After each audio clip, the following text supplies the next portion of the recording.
Oh,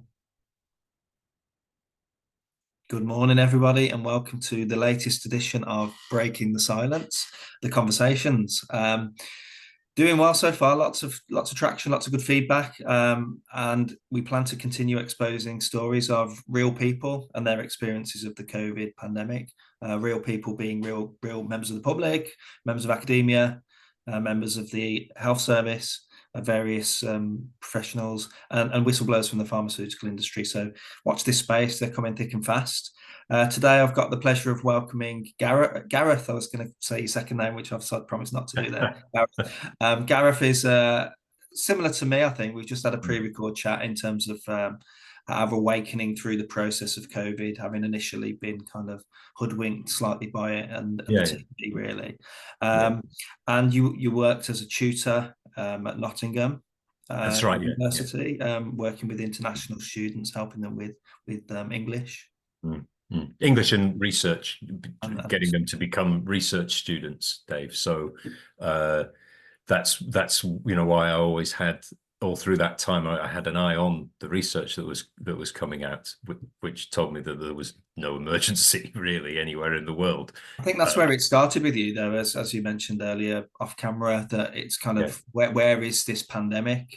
Where's the illness? That's the thing that kind of I came home from some voluntary work one day, I think May 2020. And we did fall for it a bit. We were doing the thing where stuff being delivered to the house, we put outside the back of the house for a day so that the germs would blow away or something. I don't know what we thought we were doing, but that's the power of brainwashing, isn't it? That's the power of fear. But I came home one day from that voluntary work and I said to my partner, is this a hoax? Like the whole thing? This feels like a hoax because nobody's ill. Nobody's ill anywhere. And I've been driving around all the East Midlands, going to different places to help a food charity, thinking I was helping with this crisis, and there was no illness, and that was the strange thing here. And now, of course, I understand that a pandemic, the idea of a pandemic or an epidemic, you only make that judgment afterwards. You don't say before it starts, oh, we're having a pandemic, and then suddenly it kicks off. That isn't how epidemiology works, is it? You look at the number of people that have died from a particular thing or been ill with a particular thing after a period, and then you can say, oh, that was a big problem or it wasn't. You can't predict it in advance, but that's what they were doing and seeding that word, I think, pandemic, and lots of other words too, weren't they? Especially for people like us. They were targeting professional people working in academia and the NHS health service, professional people with new language, with new phrases, new words. And we fell for it in the sense that then we'd use these words and phrases with other people, you see, who don't know quite as much as us. And that's partly how it worked, isn't it? And then you'll get people saying, that's not social distancing. Well, that's not even a word. It's not, there is no such thing as social distancing. It doesn't make any sense. Grammatically, it doesn't make any sense. So I think that's what was happening all through that period. They were The rules kept coming thick and fast, like the rule of we had bubbles at one point, didn't we? Bubbles, and you could only have six people in your bubbles. Tears. The distance, if there was an hour, you could have an hour out, and you'd see videos on Twitter of people being chased down Bondi Beach because somebody had clock watched and it was 10 minutes past the hour that they were allowed, or they were on a park bench for 10 minutes more than it should have been. Then there was a whole, coronavirus knows if you're eating a meal because you weren't allowed to have a pint, but if you had a Scotch egg, there's that whole thing about Scotch eggs weren't a substantial meal. But if you had a substantial meal, it would float right on by. So it's almost trolling, wasn't it, really? And meanwhile, going on to the BBC at the end of the day and seeing the death ticker tape going along and that these goggle imprinted crisis actors, ITU workers that were allegedly, working the ventilators. So take me back, if you can, to that. You mentioned you did some volunteering in this. You told me an interesting story just off camera about this job you're doing. Yeah, so that was volunteering with a food distribution charity. So it's not a food bank itself. They collect food from supermarkets, and in this case, from government funding, into a warehouse, and then they distribute it to food banks. And at that time, it was restaurants and cafes and kitchens in buildings, in corporate buildings that had all been closed down because everyone was at home, forced quarantine. But I was dropping food off at all these places. And that's kind of when I realized that nobody's ill anywhere. So there's all that part of it, that this is fake. But at the same time, really weird was the paperwork that came into the depot, the warehouse that we just got started. It had been an empty building. The funding from that came, I think, through the city council where I was. And it was government funding in order to get this going. And the manager there said, we've got started because of this coronavirus thing. That's why we're here. So that was interesting in itself. And the paperwork, I remember seeing, I wish I'd photographed it, taken a picture, but there was a delivery note or something that came with this lorry load of canned food that said DEFRA on it and phase 1. And that would have been sort of April or May, maybe June 2020. And I did that work for a while until I kind of realized that I was involved in something that felt like the very end of a military exercise, where you're some kind of soldier and you don't really know what you're doing or why, but you're following these ideas. So I was driving this van around, and importantly, yes, I was wearing the mask. I think it's important for us to remember the things that we did too, for all those people who, later came to realize how stupid all those things were. I think you have to have some humility about that. I did for a bit. I did that, and I did believe some of it for a while. So that was weird. And then I went back and helped them in 2021, just for a little while, January, I think it was. And by then I wasn't really working, with a depression and anxiety about what was going on in the world, all this crazy stuff. But I did manage to go back and drive again once or twice more. And I noticed the paperwork in the office, which said phase 2, DEFRA phase 2. And who knows what phase 3 might have been. I don't think they got to phase 3.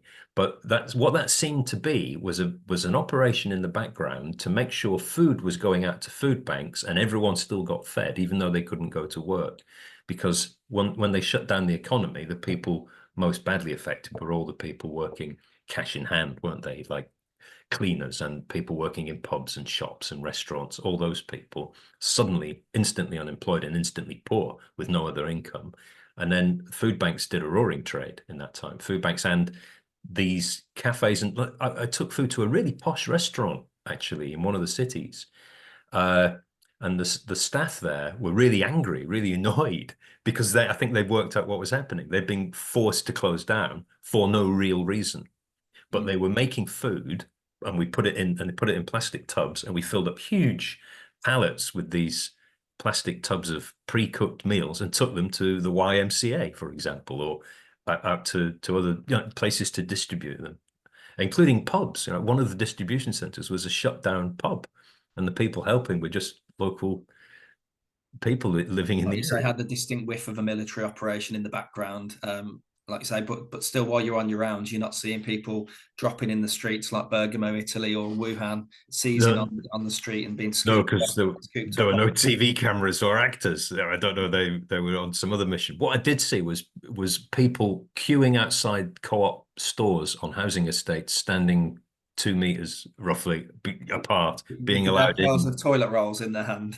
and it was awful to see, because I'm zipping past in a van. And one of the reasons I'd done it wasn't all altruism, was me thinking, right, if there is a crisis here, I want to be near a source of food, right? Really, like if they're shutting down the restaurants and the food system, you can't get in the supermarkets. And the volunteers got some free stuff, out of date canned food or whatever. So, I was thinking about that as well. And then I'd be driving past people who were queuing. Look, as miserable as a human being can look, I think, queuing to get into the co-op, because you're only allowed in one or two, or a handful of people at a time, and then everyone else traffic lights, didn't they? The traffic light system, that if there's so many people in, and a security guard, watching them, standing there, watching them, and making sure not too many of them go in at a time. I used to love going in with my scrubs. So I used to, because the NHS staff would go in, jump the queue, wear my scrubs and my lanyard and go in. And I remember when the whole toilet roll thing happened, and I'd go down the loo roll aisle and I'd go. it was cruel, really. It was like the parting of the waves. People would see this doctor coughing, and then so I'd get my hand on 4 toilet rolls. Proud moment, but yeah, very strange when we look back. It's interesting. It's really interesting, that, Dave. I'm a big fan of the band Madness, right? And they put out a record about this. It's called "Lockdown and Frack Off," right? Just last year, the end of 2023, it's on a new album they put out, and there's a line in there: "The toilet roll riots, you'd be left for dead." I think Yeah. that's the I line. mean, we've all seen the footage of people fighting. I mean, this is Yeah, yeah, the first thing in this worldwide pandemic people started thinking about was their backside hygiene, let's say, yeah, yeah, and eggs and flour. Remember, everyone would fight over eggs and flour.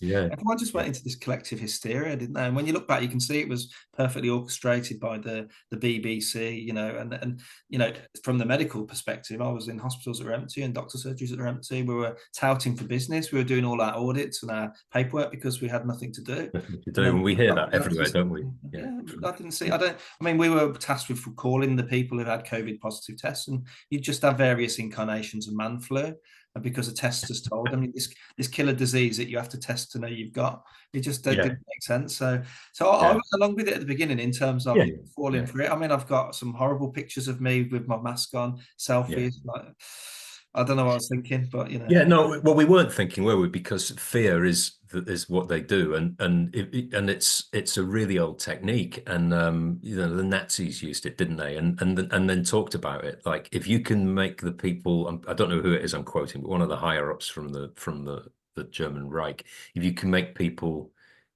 fear that their country is under attack, that they are under attack, then they'll do anything. And that applies to like the kind of intellectual, the liberal, that those people more than anyone else, actually. And they knew that. That's how they could get There's people. some really insane stuff though. You see the little montages now, people swimming in their masks, or they've got, there's water dispensers from offices over their heads, like Yeah, space helmets. So you're just like, yeah, what are these people in socks or tampons or Tampax up yeah.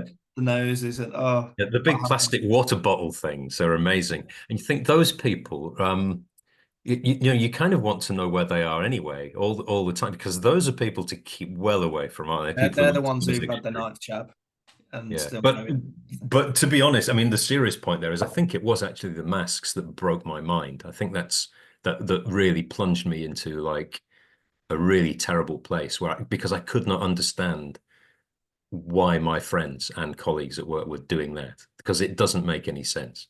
It doesn't make any sense, even if you believe that viruses are everywhere and they're these little particles and you can breathe them in and make yourself ill. Clearly, this cloth mask thing is not going to do anything good. And that for me was astonishing that almost everyone was suddenly doing this Yeah, I mean, when they some had boxes say these are not for virus protection. it says that, doesn't it? And they had been told very recently that they wouldn't work. So that thing was happening where Bob Moran, the cartoonist, talks about this, where they did tell you all the way through what was really going on, and they said the masks don't work. Right, okay, now you have to wear a mask. And everyone forgets that just a week ago on the TV, there it was. It's almost This the is going ultimate to happen. trolling, wasn't it? Just trolling us. It was, and then see what you can do. And I suppose the other point to that is, like you and I probably wonder, what were we doing? Why did we do that? And I think it's a form of hypnosis as well. And there's a former stage hypnotist who made a video about this in 2020, and it's still online somewhere. But he said that the techniques they're using are the ones I used on stage. Even the colors, like the red and the yellow, the chevrons and the mantra, the three things, and he Home, used all space, space. those. Well, there's always whatever it is: So it's a stay trilogy, yeah. home, something, something, save the NHS, all those things. Yeah. So it's whether you're resistant to hypnotism, really, and not that many people are. And I think I am, in the end, resistant to hypnotism. I don't think it's about being clever or intelligent or anything like that. I think it's just some people are. Did you have a eureka moment? Was there a moment that you just one day? That thing when I got home one day in May 2020, I've been going out at least once a week doing this food distribution thing. We're trying to work from home, which was awful for our job. We're trying to teach people through a screen like this, but there's 30 of them or whatever, and it just, it didn't work. And I got home one day and I said to my partner, do you think this is a hoax? I think this is a hoax. That like the whole thing. This doesn't feel like it's real. This feels like we've been set up here. Something bad is coming. So that was my moment really, and that's when from then I kind of I was still doing this driving job, but just noticing things, noticing who was really going along with stuff. And then by the end of that summer, there was already in the news talk about, this vaccine. We've got to wait for this vaccine and then we're all going back to normal. And one or two of the other volunteers there really elated about that. And I think that's when I realized, oh God, this is really bad. Like what's going to be in these injections, what's going to be in them. I Because think you said also as well before we record about a situation where you were in a classroom full of Chinese oh students yeah, trying yeah. to That solve was their my. own equation.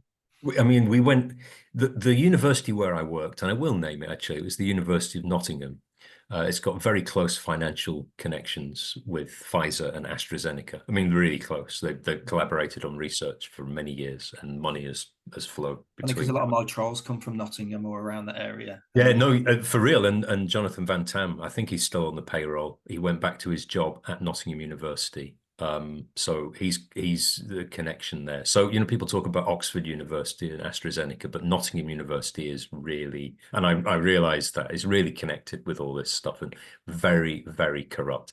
And if they've got a problem with me saying that they're corrupt, then they can put me into a courtroom and we'll have the evidence in front of a jury. That would be great. I'd look forward to that. That would be absolutely excellent. Because I put in a whistleblowing public interest disclosure after I left. And we can talk about that in a moment. But the thing you're asking about was one of my final classes there. Oh, sorry. I know this happens on your things, Dave. Don't worry, you can answer the door. You can pour a drink if you want.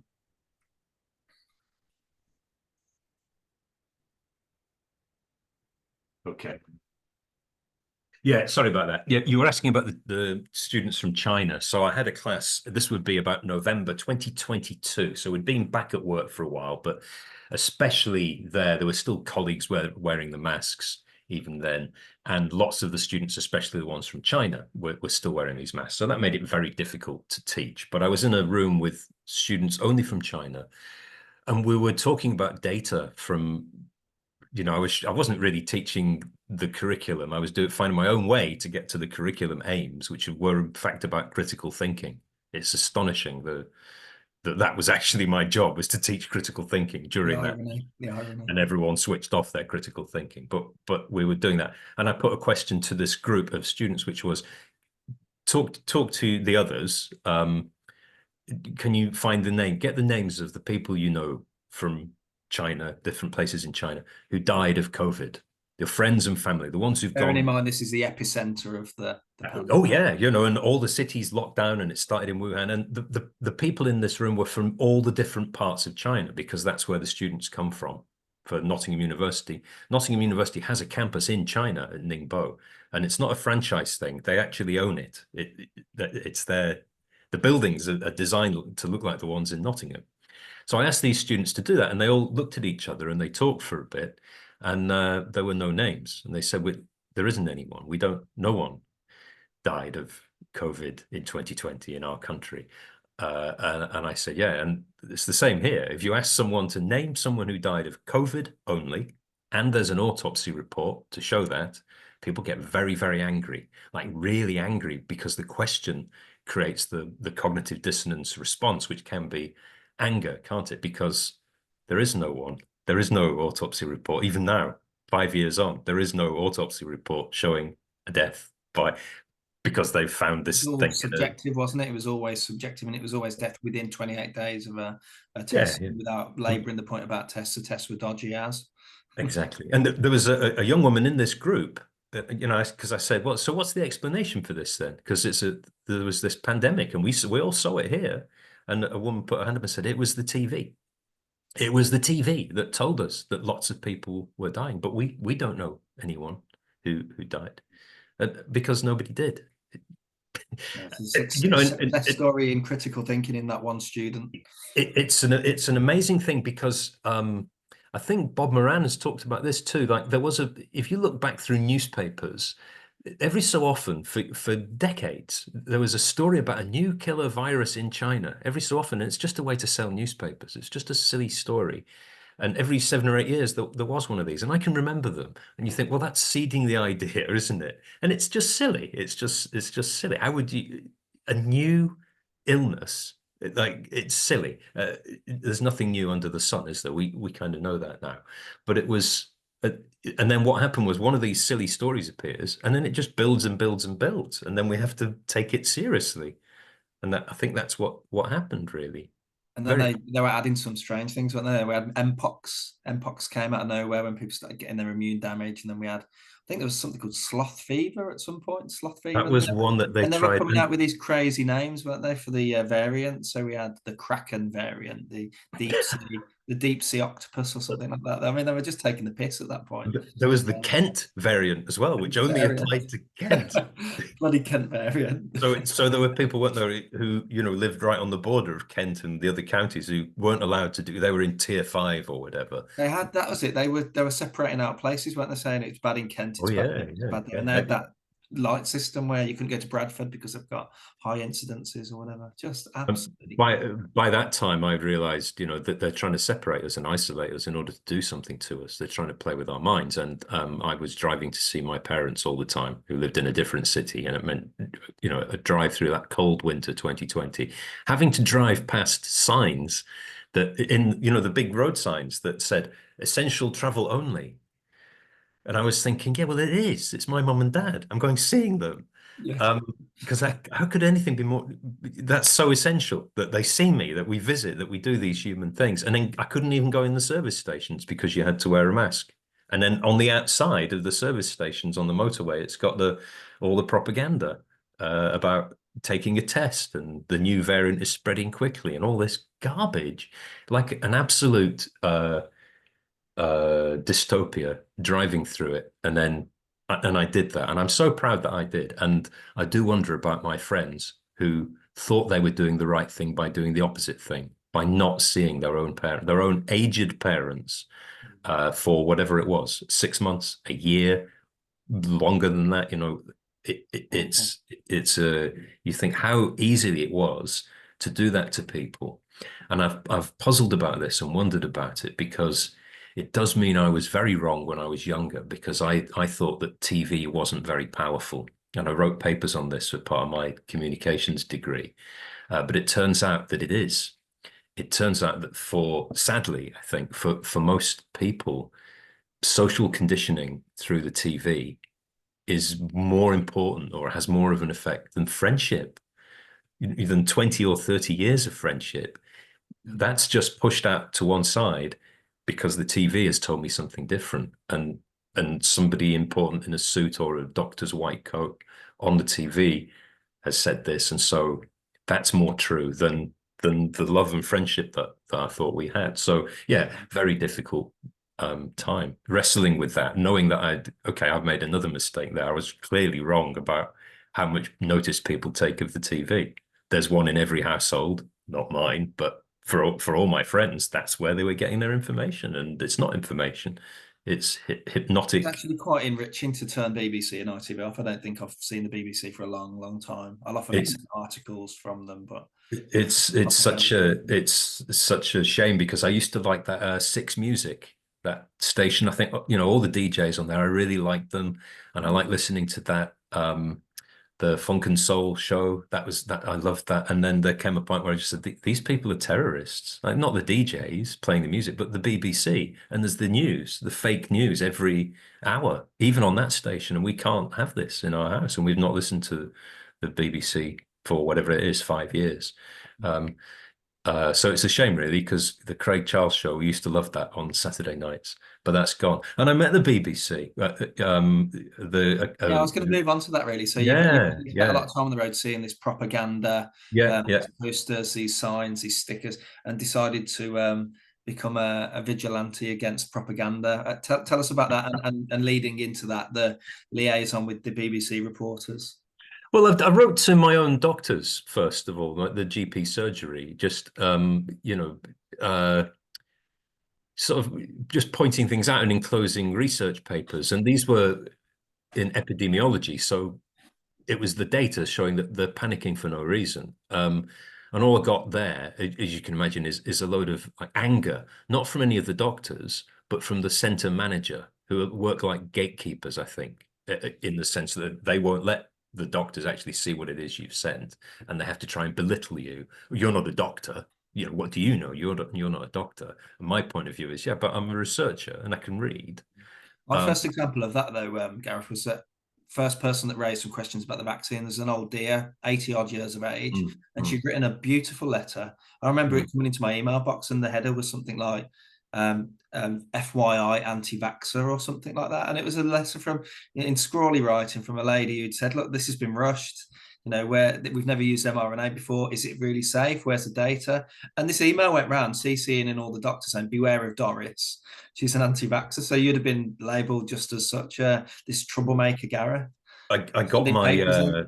I got my records, so they didn't like handing that over. But I'm not registered at the moment with a GP. And when I moved house, I got my medical records, all the notes and everything, and that's what they said about me Did they? It was in between the each notes. other. Yeah, You know what I mean? he's very against the vaccine.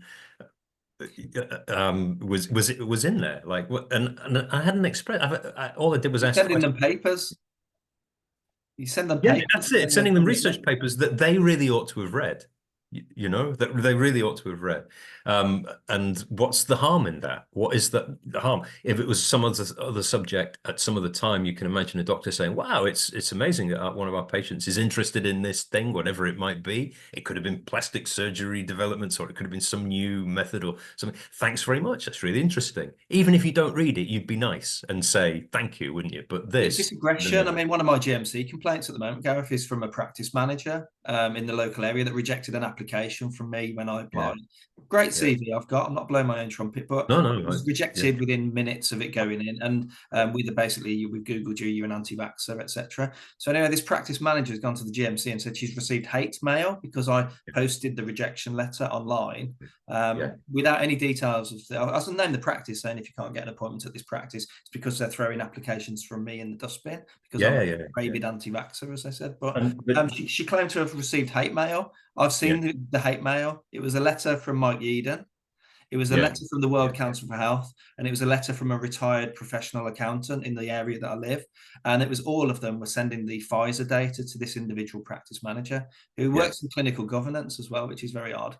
And anyway, that's one of my 5 charges in the summer that I go back to this year. But And because I called out practice, aren't and they they keep sending putting, you for re-education as well? They want to get a shrink on you, don't they? yeah, they want to get a shrink on me. That's the latest of the gaslighting. But anyway, Unbelievable, isn't it? And exactly what used to happen in the Soviet Union. That you step, or East Germany, you step out of line, you say something I don't want to hear, you ask questions, Right, okay. That means there's something wrong with your mind. You're not going along with things. And so that means you need special well, all you of the fallen soldiers, the doctors in the UK that have fell foul of the GMC strike off, any dissenters have gone now, but for me and a couple of others. yeah, But they use that gaslighting of psychiatric, and they sent me a psychiatric consultant from, guess where? The Imperial College London. Of all the God, places in all the world, they've given me yeah, the Imperial College London's Professor Emeritus. What's the chances of that? GMC appointed psychiatrist. And I'll have to go through the process, but that's only going to end one way. They're going to try and gaslight me into being a psychopath or whatever. But anyway, go back yeah, to you. You've had this yeah. experience with your GP. Um, Yes, and I got into a disciplinary at work, so that's the other weird thing because okay, so the point at which I had my disciplinary meeting when it finally came to a head, at that same time, the same week I think it was, I was also presented with a special award at work at the University of Nottingham from the Vice Chancellor and from the registrar. They gave me a special medal for my work with the food charity. So they gave me I've got the certificate somewhere signed from this, a proper, university certificate, the Vice Chancellor's Award, I think it's called, for services to charity during the whatever 2020. So I went to the celebration to get that. And the same week before or after, I had to go to a disciplinary meeting for being an anti-vaxxer, I think was basically what they were saying. Because I'd been to a local high school and I'd sent the head teacher again perfectly politely, right? Not pestering him, not bombarding him, not standing outside the gate shouting or with a megaphone, nothing like that. No, what a concerned professional educator should do, which is to say, everything that happens in your school, head teacher, is your responsibility. So if these children are injected and any of them suffer any harm, at all, I will hold you responsible. And just pointing out that you can't say, oh, It's the people coming in to do the injections, which is an outsourced organization. I don't think it's even NHS staff. You can't say, oh, it's them, because if you're a head teacher, you are responsible for everything that happens in your school, right? You're responsible for inviting the wrong people in. Whatever happens, that's where it rests. Is What that it? stops So it was with just kids? pointing that out, really. And I went down there to hand something over, to hand over a cease and desist letter about the injections, because it was about to start. I went in personally, and he was there in the lobby. He just happened to be walking in. And I said, all politely, oh, hi, I've got something for you. So I was able to actually serve him with this notice in person. So Perfect. he got it. But in the room, in the lobby, were two people from the BBC, a cameraman and a woman, like a presenter from the local, I think, East Midlands BBC. And I went and had a word with them. And I said, oh, we're not very happy with you. You've been, all these figures about people who've died that you keep constantly showing, terrifying people, when no one's dying of anything new. It's not. And she said it straight away. She'd obviously been in some training for this. Ah, so you're a doctor now, are you? And I had to say, no, I'm not. I'm not a doctor. I can read, I can observe, I can see things. So we know what's going on. And apparently, I didn't see it, but apparently that created a news story that some of my friends saw, that there'd been a protest at this school. Anti-vaxxers had been mobbing. You can imagine the language they used. It's just you. It's It just you was a turning up with 2 minute, that. it was a 2 minute thing. I was really polite. I handed it over. I told these people what I thought, but politely. And then I left. And then I was off work because of the anxiety of this, knowing what was going to be happening to these kids, right? And they were still wearing masks and all this horrible stuff. Um, it's child abuse, mass scale child abuse going on, and I had to watch the children going past on the main road near where I live, going to school with these masks on every day for months. So this had an effect. Getting them standing Oh, apart as well, and they had them in the playground in their nominated bubbles, and like I say, child abuse, state just sponsored. child abuse, just made routine, then everyone joining in with it. So obviously that had an effect on my mental health, and I was off work for a long time. And when I went back to work, the first thing they did is said, all right, you've got a disciplinary meeting coming up. And that Well, was that from that visit that's to the from school? this head teacher not reading the thing, anything of the stuff I'd given him, but immediately going, because he knew where I worked, going there and complaining about me to put in. So that meant there was a disciplinary at work. And I contacted my union back then. Naively, I was a member of the UCU union. And they're terrorists as well, actually, like the BBC, because they were putting out locally and nationally again as well. I think they were putting out charts each week showing how many people had COVID, how many new cases there were. Now, I think I've got this right, Dave, right? A medical case, is someone who's ill with some kind of symptom, and they become a case when someone like you looks at them, talks to them, finds out what's wrong with them, and then prescribes something, even if that's just go home or go to bed or drink a glass of water, or it might be something else. Then you can be counted as a medical case, I guess. Right, that's my understanding of it. But what they were doing is they're putting out these graphs of cases where these people weren't cases. They were people who'd done a test themselves, sticking a plastic stick up their noses, a stick made in a filthy factory in China or India or somewhere, right? Sticking that up the nose. It's been cleaned with EO, ethylene oxide. That's on the packet. On You the stick back, that yeah, up your nose, right? That's a cancer-causing agent. right It's next to your pituitary gland, because they were getting people to. They weren't just tickling their nostrils; they were shoving them right up to their crib right, and right up the yeah, like right. Yeah. pinning the So kids so down, pinning the kids yeah. down with it. So the UCU were putting out these graphs each week, and I emailed them and said, "Why are you doing this? These people aren't cases. What we need is the recovery rate, because I think it's 100%. From these numbers, all these people you're reporting as being ill with COVID, how many are dead?" And they never responded, of course. So that was my union. And when it came to the disciplinary, they refused to represent me. So I've been campaigning for them for years, and going on strike when asked to, and joining in with all that kind of stuff. That was kind of my background, I guess, for years, and not realizing that they would be part of all this garbage as well, and they were, and they just refused to represent me. They found some excuse, but they refused to come to my disciplinary and sit with me, so I had to go on my own. And there was like a senior professor there, very nice man, What and are the some charges? So you're walking into this. What are the charges? the charges were bringing the university into disrepute, I think, something like that, For giving a cease and desist letter. and unprofessional behaviour and whatever. And it's like, So I went to this meeting, and the first thing was, "Is it true that you've been doing some anti-vax conspiracy stuff?" And I said, "What does that mean? It's really What's that unusual." mean? And he said, "That's what it says on here. That's the complaint from this head teacher."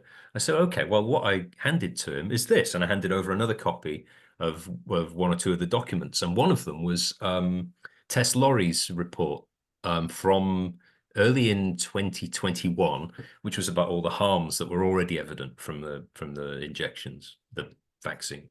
So I handed that over to him, and you kind of saw the color drain from his face as he looked through this, because it's got the numbers in there of people who've ended up with these horrible illnesses and conditions, and the ones who've died. Even then, so that was May, June, something like that, I think. Maybe earlier, actually, thinking about it.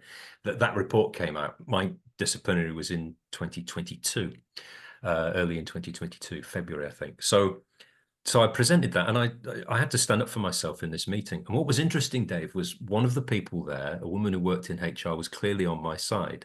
You know, I made the point at one point, I said, these are children. Children don't need a genetic injection that's never been tested for anything, for any reason. They just don't. There's no evidence that they do. They don't need this. They're well.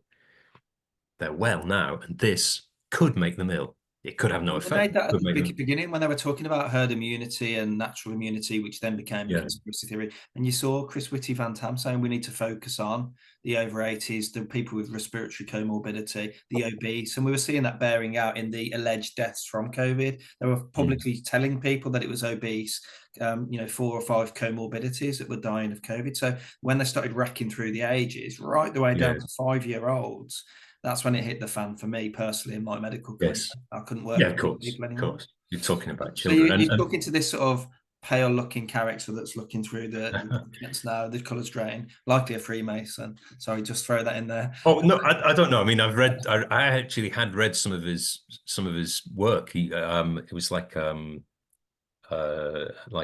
animal zoology, something like that. It was, you know, it's fine. He's just been asked to do this. He was the guy they get in to do some of the disciplinaries, which, you know, this one was unusual for him, I guess. But as I was being afterwards, I was being led out of the building, and the woman who nodded said, "Oh, yeah, we'll get this sorted out for you as soon as possible." She could, I think she agreed, but getting people to say what they really think, obviously is difficult. It was then and it is now. What people really know and what they think about the things they've gone along with, it's difficult to get them to reflect on those What things. was the But upshot in the end? How did it end? sorry, Dave. Did they uphold the charges, or did they? No, they kind of dropped it in a kind of half-assed way. I got a letter from one of the higher ups saying, you know, that's okay, no further action, and just a reminder that you're not meant to do this kind of thing. That's more or less it. I've got all that stuff to keep. You know, I've kept it all. It's all Didn't you stored. also get into some other reprobate behaviour around stickers and posters? Were you littering the streets with propaganda, anti-vax propaganda? All I can say is that lots of stuff appeared on lampposts and um, places where people would pass through, I guess, so bus stops and things like this.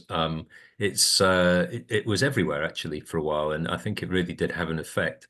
And you still see it sometimes, and maybe somewhere some of them are still being printed and distributed with little QR codes on them linking to online videos. Maybe that's still happening, Dave. Who knows? But it's a But really good technique, isn't it? Because the normie in the street sees that, yeah, it's the white rose technique, and the white rose in Germany was the original anti-fascist organization, and Sophie Scholl and her brother and a small group of students were putting out pamphlets and getting them distributed by going to different parts of Germany. So even though they were a very small group, by going somewhere on the train and leaving a pile of pamphlets in a university, that's where they went to. And that's also how they got caught. They were able to get this message around about the regime in Germany, and this terrified the authorities. They really didn't like it, and those people, they were beheaded. You know, very once they were caught, like a day or two later, I think it was, they were executed. But that's that organization, and it's been an online thing. There's no leadership, so it's distributed everywhere. And if you do some of this stuff, this White Rose stuff, you are a member of the White Rose. So that was there too. And I think those kind of things, and the stand in the park and the big rallies in London that happened, which you can't find mention of using Google, and they were huge. And I was on two or three of them, and there was 1 million people there in London, none of whom became ill with any new illness. Those things, I think, that kind of pushback, they hadn't reckoned on. They really hadn't reckoned on. And I think they had the one chance, actually. And this is why I'm quite optimistic. My own career is ruined, and a lot of my friendships I've kind of left them behind, or they're very strained now after what we've all been through. But the bigger picture is they had one chance to do this thing where you need a vaccine passport on your phone, basically to leave your house, right? To get on the bus, to go into any building, that idea of a threshold, to cross that threshold, you need your up-to-date vaccine ID, or you can't do anything. They tried it, they had one chance, and too many people pushed back and realized what it was all about. And a lot of people had the app for a while, and then they deleted it or stopped doing it. So they had that one chance, and they failed. They tried to isolate everyone and remake humanity as these isolated, terrified drones who are never going to live their lives, see their friends, do anything real, who are going to do whatever the app on the phone says. And it didn't work. And I don't think they can do it again. Mm. I remember Like, once I went and bought a pint, and that you had to fill in a name. So contact trace is what they called it. Contact yeah, trace. So if yeah. anyone got a positive in the pub that week, I don't even know how it worked, but to get my pint, I had to sign my name and address on there. It's like some really random stuff that we've lived Yeah. through. What do you think, in your opinion? What's the whole purpose of this? Like stepping back, is it a lesson in totalitarianism? Are they trying to get us in our 15-minute cities? Is it Depop? Is it control? I think all I can say about that really is I don't know exactly what it is, but it's clearly planned. And a thing that Mike Eden has said and others have said is it's planned at a level that's higher than your national government, which reveals your national government for what it is, basically actors reading a script, which means you don't want to get into the world of what are actually conspiracy theories, because you don't know what the facts are, and I don't. But clearly there was a plan to do just that, to make everyone have this ID. And I saw that ID actually at the university from different students from different countries where they'd tried it, and it was the same app. Basically, it looked really similar. So the ones from China had a version. It's like a green square in the middle of the app, and it says immune in English and in Chinese. And on another phone I saw it said immune in Arabic and in English. And there's a green square in the middle. It's clearly the same software. Ironically, the people who had the jab were probably less immune than people who But yeah, and how and actually could their immune system was probably terrible compared to the person. how could you record immunity to anything on a phone app? It's so ludicrous. But obviously, these people were forced to do this. I remember talking to one woman, one of the students from Saudi Arabia, about how there's a group of them, her and her sisters, got like 3 or 4 sisters, I think, and one of them got the jabs so that all of them could take turns to leave the house using this same phone. Because in Saudi Arabia, you cover your face anyway. The women Yeah, cover their faces, so they're passing they've the got phone around. and they swapped the phone, and only one of them like took the hit, which is it's an awful thing. But they did. That was how, again, it's pushback. That was how they did it. And if you think about that society and how restrictive it is in those terms, like women's freedom and that kind of thing, that occurred to them, and that's what they did, and it was obvious that that's what they were going to have to do. Mm. And South America as well. There was a student from somewhere in South America, and they had the same thing, the movement pass, the passive movement to like this idea of a freedom pass. You want to do anything, move anywhere, you need permission. And I think I don't know what it is. I mean, it's so crazy, isn't it? It's like um, there aren't too many people on the planet, really. So it's what can it be? Can it be that there's too many people to control that this can be done to? Is it really about controlling resources, about taking land and freedom away from people in order to do what with it? To do what? Because the people who coordinate this have to live on the same planet with us. It's miserable. It's completely miserable. I don't. Alongside So that, they bring out like the climate. thing as well. The climate science, Yeah, yeah, it's yeah. just a complete fabrication. Anyone who spends 2 seconds looking at the facts again, which people don't look at because they're too People busy saying getting people conspiracy theorists, getting people to that look it's at a that. Yeah. nonsense. Again, it's all about totalitarian control. Yeah. Just to finish, what's your experience on the vaccine injuries? Are you seeing things in your own circle? I know you're not in the sort of medical field per se, but what are you seeing as a member of the public? Um, so a very good friend of mine died really straight away in May, I think it was May or June 2021, and I went along to her funeral. Okay, so yeah, I don't know what killed her, but it coincided completely with her getting injected. And she was in a circle of people where they were the ones who would put on Facebook and Twitter, "I've had my injection," and they thought they were doing the right thing. So one straight away dead. And I've mentioned that to other friends, and they say, "Oh, people die all the time. It's a coincidence." Come on, this is someone who was very healthy, vegetarian, I think, but played a lot of sport and everything, and really the healthiest person you can meet, and 54 years old, I think, when she died. So there was that to begin with. I've got Everyone knows one of those. Everyone yeah, knows so one of there's those sort of everyone's freedom of. got that, right? And then I've got other friends who have reported. So one had a cancer diagnosis that seems to be okay.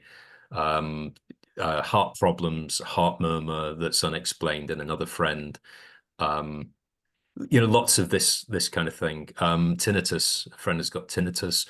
Now she's listened to a lot of loud music, especially recently. She does some DJing, but again, there are these published papers reporting tinnitus after COVID Oh, vaccination. it's one of the massive upticks I saw tinnitus with the clots and myocarditis and tinnitus. But can you see at an individual level, and that's what's so clever, isn't it? At an individual level, you might see one or two more people dying each year than you would otherwise have done. About of all the people that you know, a couple more people die each year. If that's happening to everyone, then that actually represents a huge increase in mortality, in the death rate. But it's all from these different causes, and at an individual level people can say, oh no, that's just me, I've had this problem before. Or But again, there was a troubling thing in an interview I did yesterday with a Canadian pharmaceutical whistleblower saying that he was looking at the obituaries in the paper. So these are categorized, and he kept seeing died suddenly, died unexpectedly. I yes, recently saw yeah, an Irish, a small parish in Ireland where they published all the obituaries, and they're all young, 20 to 40 year olds, died suddenly, succumbed to cancer quickly, unexpectedly died. And the same phrase, and these young faces, and you see it on the sports fields now. Everywhere you look, I mean, I live in a little village in Cornwall. They're burying yeah. bodies it, in pretty much an it, unused plot of graveyard land, and ambulances yeah. whizzing through the town. And all together, this creates this, what's going on here? But people can't It, see it. or do people, they know and they can see it, and they've got to live their lives. And I think we're in a situation now which must be what it was like to live in Germany after the war ended, to be in well, or Britain too, actually, anywhere, to know what you have done, and you can't think about it because you've gone along with something, you've been duped, you've made a terrible decision, perhaps, if you've had these injections, and you've got to live your life. We met someone, again, a rural area near where we live now, back in November, and we were meant to meet up with them again. And what she said is, I'm really sorry. I'm quite stressed at the moment. We've had 5 funerals to go to in 2 weeks.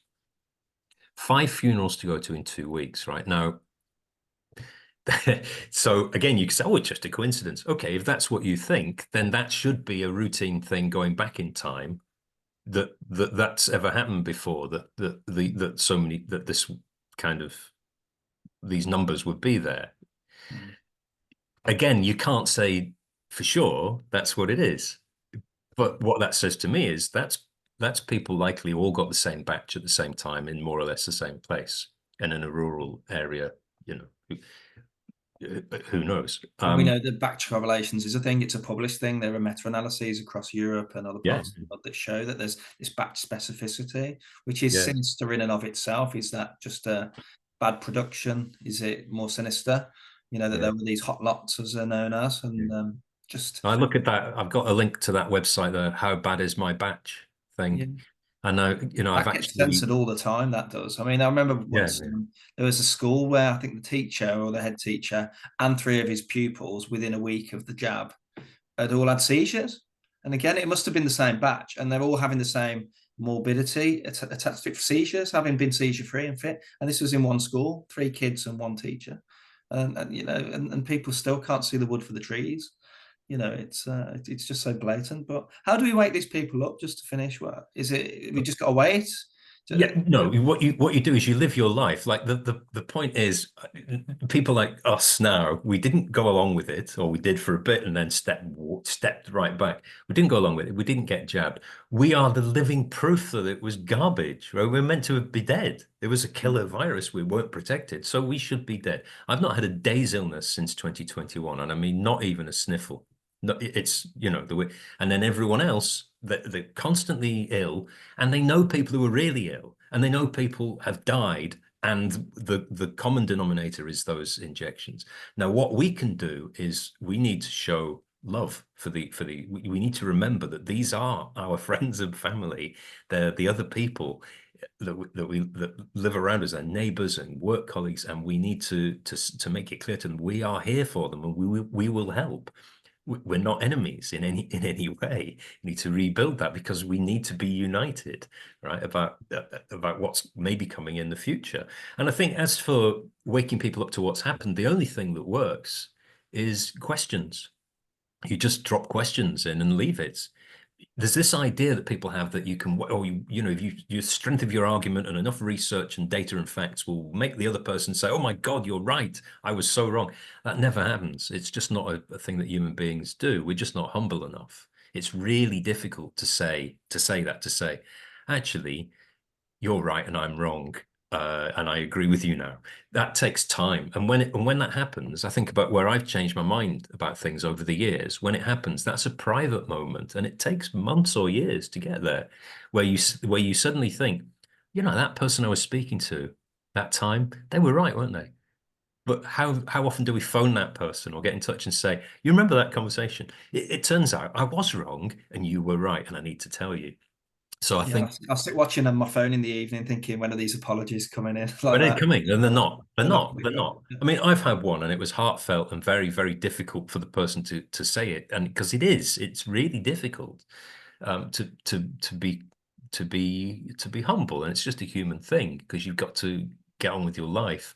Constantly saying sorry isn't helpful usually. So I think dropping questions in it can work, and you don't need to provide the answers or wait for the answers. So a good one is, oh, how was the pandemic for you then?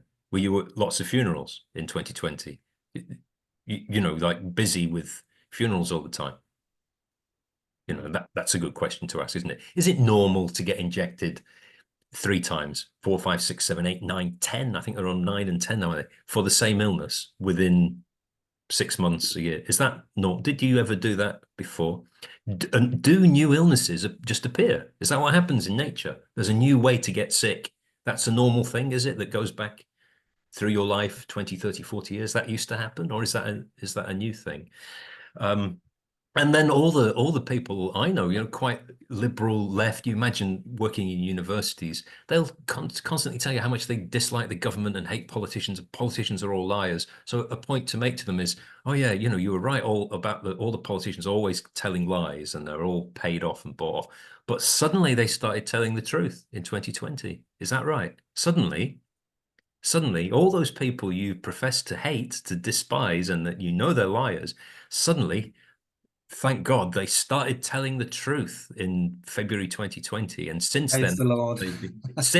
that's what they've been doing, telling us the truth for a change, because they never did it before. Isn't that amazing? So questions like this can help. But if you try and give people research papers, they will not read the heading. They will not look at because it's too frightening. It's I've too been in telling. rooms with doctors and I've had papers with damning headlines, and people will say, And "I you don't want say to hear your conspiracy theory." conspiracy theories. It's the They've got journal. to. It's a Lancet journal. It's not Yeah, mine. yeah, yeah, yeah, yeah, yeah, yeah, It's yeah. strange. So it's that really. What works is demonstrating that there is another way to live, that we're not listening to any of this, and we're just going to live our lives and show everyone that this is what we can do, you know, that we're being I think human that's beings. important. What you just said, it's that humility, the same humility that wasn't reciprocated to us because there was a tirade of abuse to anti-vaxxers or refuseniks or, you know, silent killers of our grannies, etc. And, you know, I think that, we've got to leave that alone and like you say,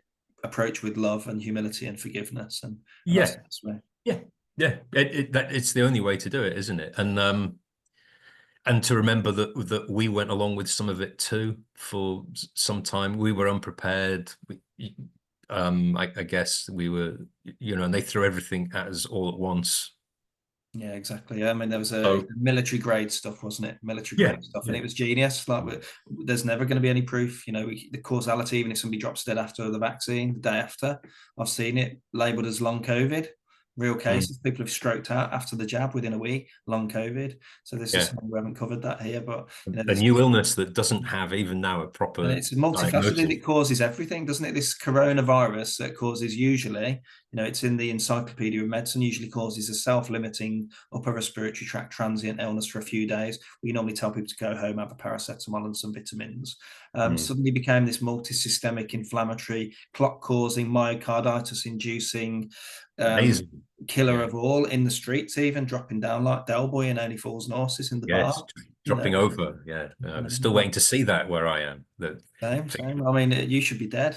I Well, said this that's it, to a isn't couple of it? the parents yesterday at the football. They were both unvaccinated. They heard me talking to a physio, actually. I was Mm. hearing talking. And it's amazing these conversations keep happening now where one-on-one, you get this physio and he's speaking about it and he's absolutely seeing the same as what I'm seeing. Mm. He commended me for my brokenness. Two of the moms heard the conversation, said, "Oh, we're both unvaccinated. Can you tell us your social media presence and everything?" And I said, "Well, you two should be dead for starters." And they Yeah. laughed. We had a really good open conversation, but these conversations keep happening now, and there's been a global awakening, I think, and it's good because we've been surrounded by such negativity for 5 years.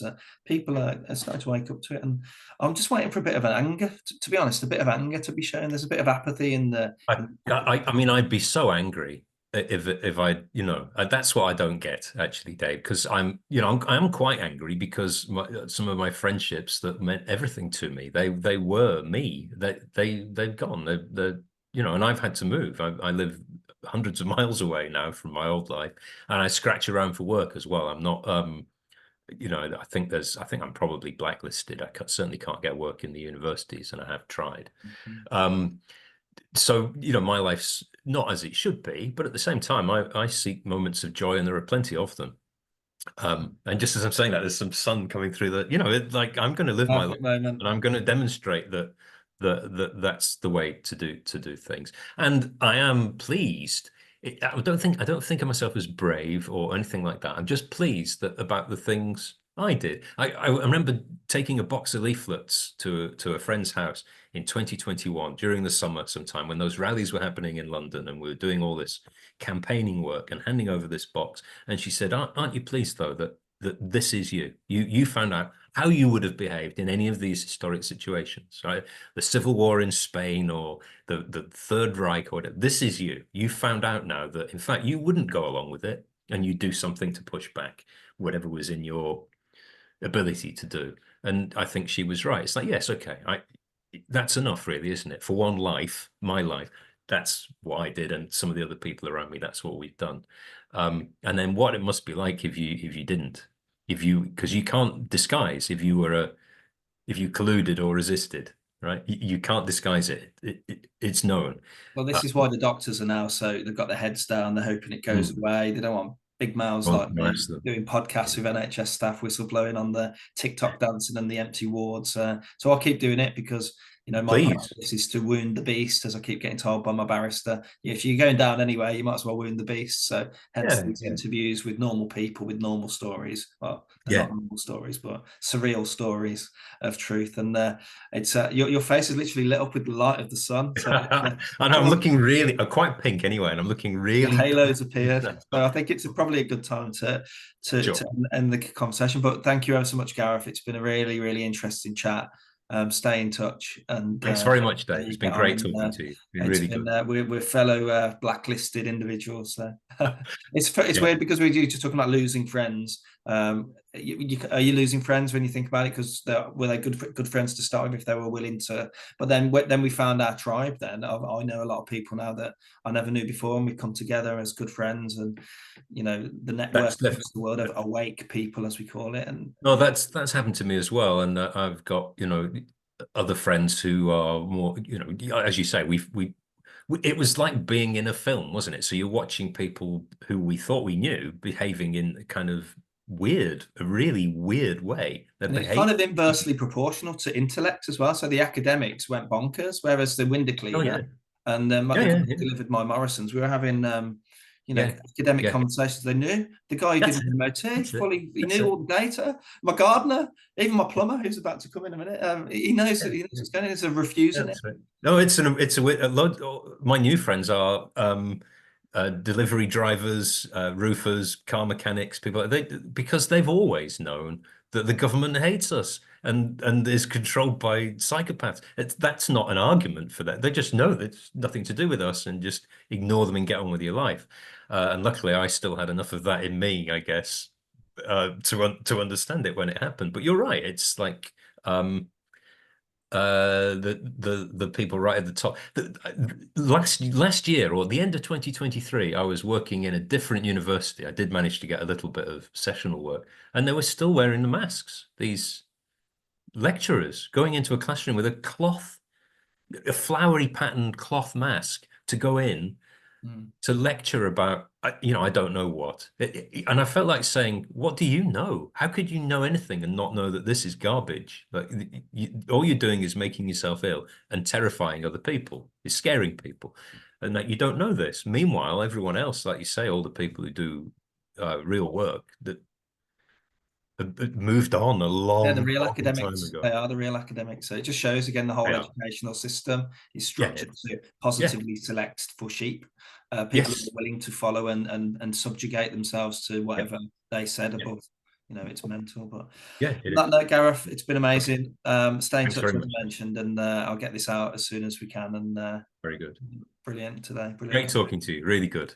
Take Keep care. going. Keep I'll working keep on what going now. keep doing it. It's a personal vindication is also in the mix now.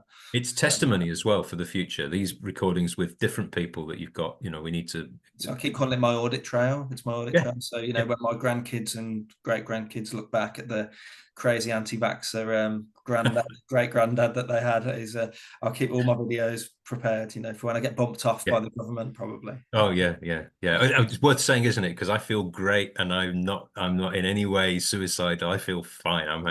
It's worth always mentioning that we're looking forward with joy to the future. I love it. Definitely. I mean, my life's changed massively. I've took my eyes off the big salary. I've cut my cloth Mm, accordingly, and I take the mm, kids to school every day. I take to the football training, the karate, the pony riding, and my daughter goes to ballet, and we just completely changed how we live. And that's mm, it. And I wouldn't. I'd have been still doing the 5 days a week, stressed out, 8 till 6, relentless. Self-catheterize at lunchtime, grab a sandwich while you're driving to a home visit. That was my life. I used to be a horrible, angry NHS worker, getting home and just screaming at the kids and stuff. But now mm. it's just great. I love it. And this is my project now that I'm going to run with because I think they've asked for people, normal people, Yes. NHS staff, scientists, doctors, farmer, normal people that have talk about their experiences because these conversations were never available on the mainstream media. Mm, Never will mm. be. So All right. on that note, Gareth, take it easy and Okay. speak to you soon. Thanks a lot. Bye All for now. right. Bye bye.